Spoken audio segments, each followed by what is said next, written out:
Hello, everyone, and welcome to a very special episode by Debate, a podcast brought to you by the DAMAC Group.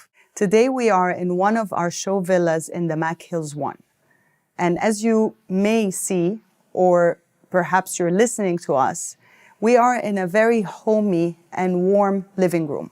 Today, we have our special guests to talk about a very important topic. Post-COVID-19, we realized that this topic is extremely important to everyone. Health.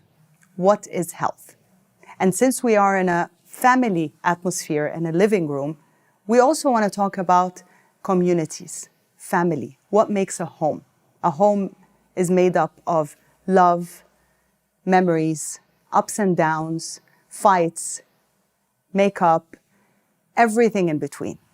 Today, I welcome you ladies to talk about a very special topic, which is our health, our mental health, our physical health. I will leave the floor to you to introduce yourself, starting with Dr. Sausan. Thank you, Mariam. It's an honor to be here. My name is Dr. Sausan Al-Madi. I'm an MD doctor and also have been doing patient advocacy and community health literacy for the past 20 years through my work at Friends of Cancer Patients. My name is Maria, and I'm a breast cancer patient. I was diagnosed this year in the middle of June, and I'm in the middle of my treatment. Hi, I'm Joanne. I'm a mother of two, and I was also diagnosed with breast cancer during the pandemic. But now I'm already out of it, and I'm here spreading the awareness for breast cancer.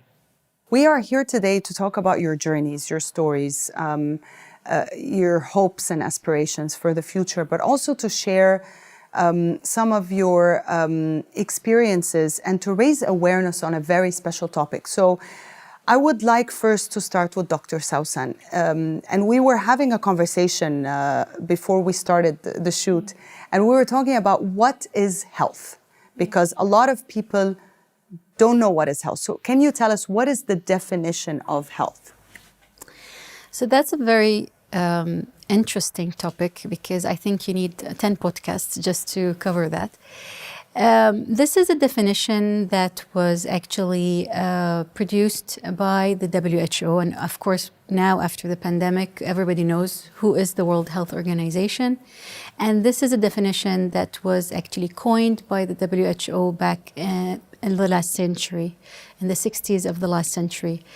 So this has not changed. And health is, as they defined it, is not the absence of disease, but it is the wellness from the physical, emotional, psychological, mental, and also social point of view.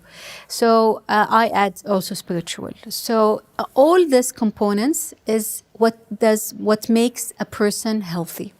So by that definition, if you look at where we are today, if somebody is healthy from a physical perspective, they might have mental health issue or not balanced emotionally. If we are balanced emotionally and physically, then this, from a social point of view, from a society point of view, we have now lots of issues when it comes to, I spoke about that before, bullying, racism, other social, problems. So literally by this definition, we are not actually healthy.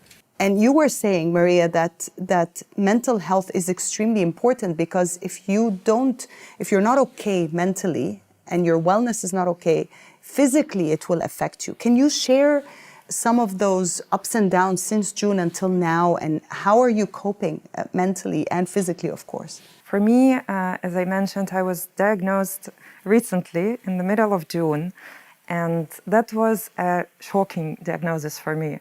I was really shocked, I was frightened, I was really unsettled, I was scared, and I really didn't understand how to deal with that and what to do. What does that mean for me? What does it mean for my family? What does it mean for my future? And of course, I spent a lot of days crying and doing my research and talking to people around me. And then at some point I realized that I want to live. I want to fight it. I want to really get out of this disease with the most learnings which I can actually have. Because as long as it's happened to me, that means that it's meant to happen, right? I need to go through it, and this is some sort of challenge for me to overcome and to learn something out of it. And then at some point I woke up and I just told to myself that today is my best day. So now every day when I'm waking up in the morning, I'm just telling myself that today is my best day. I don't care what's going to happen. I don't care whether it's going to be a difficult day, a bad day, or a good day, or whatever's going to happen during the day. I will take the most out of it. And I smile, and then I go into my day. And that really made a difference. And that really gave me a power and strength to deal with my diagnosis. It took me a while to digest everything, to settle down, to understand what are my prognoses, and to find support around myself. But now I strongly believe that I will overcome it.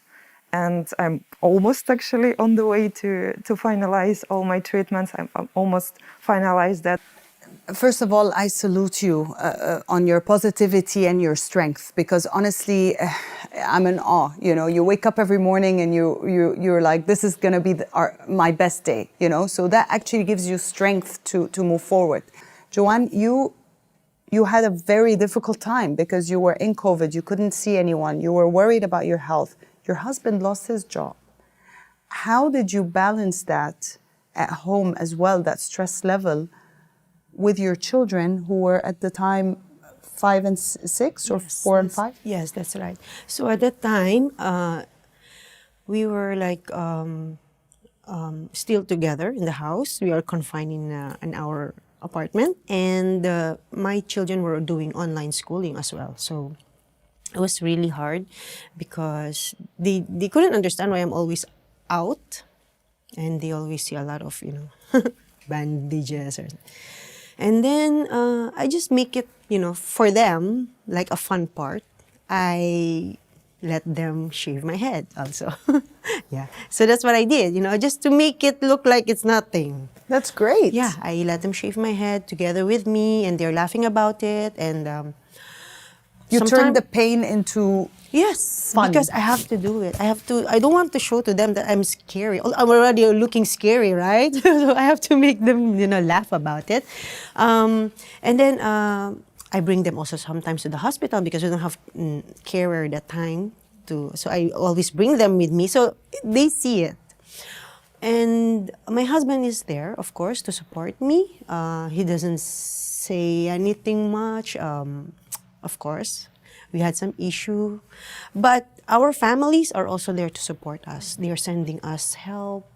My church mates, they are sending us, you know, they cook for me, they cook for us, grocery every week, you know. That's so the beauty of community support. Yeah, they are there and they want to show that they care. So for me, I feel really, you know, blessed to have these people around. And what I don't want is that sometimes people, you know, like what you said, they become doctors. Suddenly they become advisor, and they know what's the best decision for myself or for my family, what's good for my family. And also, like, yeah, be kind, because the strength that I used to have is not the same. So I need help, of course.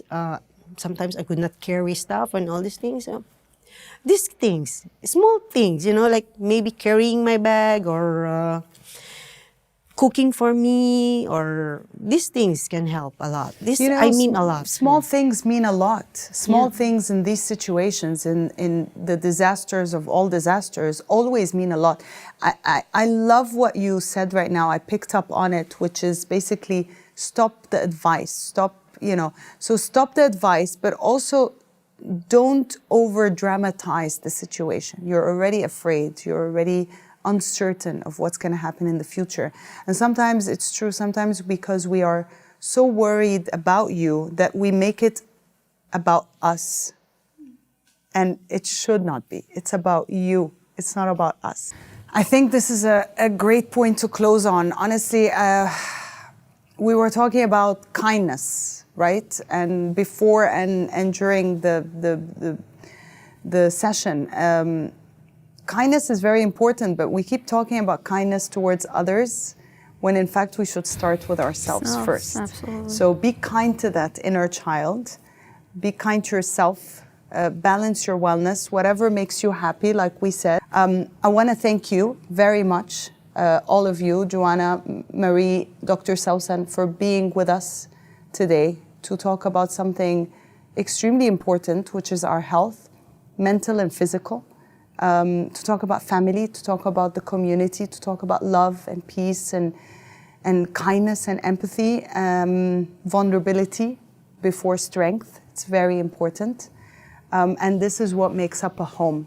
I want to thank our listeners. I want to thank our viewers for being with us today. Stay blessed, keep focused, and keep the faith always. Thank you. Till next time, I am Mariam Farag.